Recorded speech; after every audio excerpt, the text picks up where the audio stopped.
Esta é a barbearia do Silva, o meu amigo, me corta o cabelo desde o tempo em que ele ainda tinha cabelo, há uns 30 anos atrás, desde 73, 74, que independentemente de me fazer estas operações do cabelo, é um dos meus grandes amigos e é uma das pessoas onde eu venho também ouvir as notícias sobre o que se passa na cidade, porque é uma pessoa muito bem informada e que faz o favor também de ser meu amigo.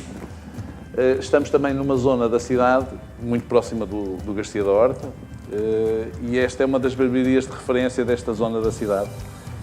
São estas amizades que a gente também vai fazendo ao longo da vida e que depois vai mantendo e que fazem da cidade um sítio especial.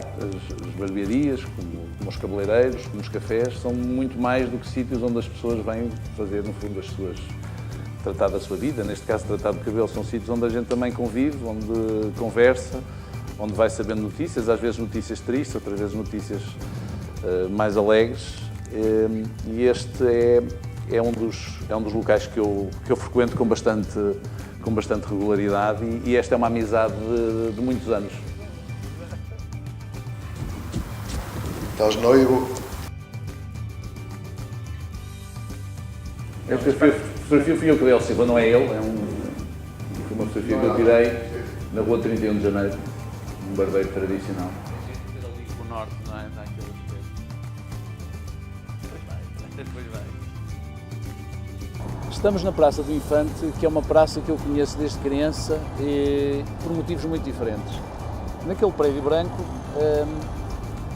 havia um escritório que era do meu avô, um escritório da navegação, uma empresa de armador nacional.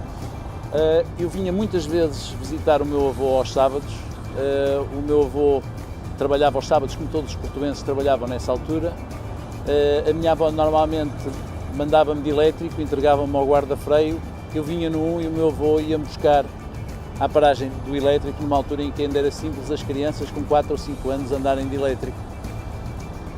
Foi ali que eu comecei a colecionar selos, a conhecer também as fotografias dos navios, a ver entrar pessoas, capitães, numa altura em que nesta zona da cidade a densidade populacional era enorme. Estamos a falar numa altura em que viviam aqui milhares e milhares de habitantes, em que havia imensa atividade junto ao rio, onde eu também ia com muita frequência. Depois, ao sábado, era uma tradição da família almoçarmos em conjunto num restaurante que ainda hoje existe, ainda que diferente, que é o restaurante comercial. Era ali que se juntavam os comerciantes da zona, as empresas de navegação, os transitários, os despachantes da alfândega, e falavam dos seus negócios e nós sentávamos numa mesa, as crianças todas reunidas, e portanto tenho daquilo uma enorme recordação.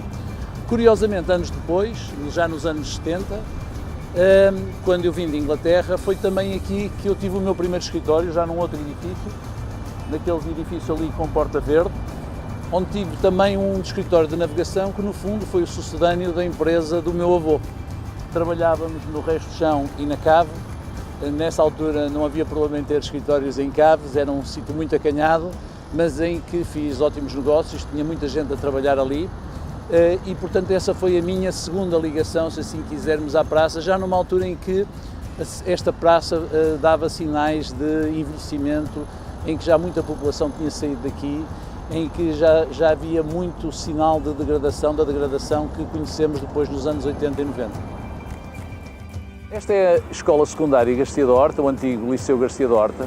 Foi um liceu que abriu em meados dos anos 60 e eu fui um dos estreantes deste liceu. Na altura andava no Dom Manuel, tinha acabado o segundo ano do liceu, esta escola abriu na zona ocidental e vim para aqui. Foi uma escola revolucionária porque foi o primeiro liceu misto da cidade do Porto.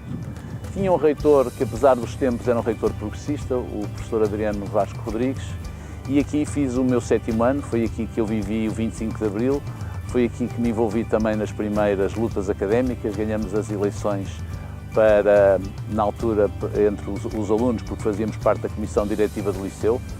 Foram tempos fantásticos passados numa escola em que muita coisa de novo aconteceu, em que se debateram muitas ideias, em que se falou muito sobre o futuro de Portugal, em que se criaram muitas expectativas logo no 25 de Abril e que me deixa imensas recordações. Ainda hoje encontro muitas pessoas na rua que me conhecem exatamente por ter sido um dos alunos deste liceu, que continua a ser uma escola de excelência na cidade do Porto.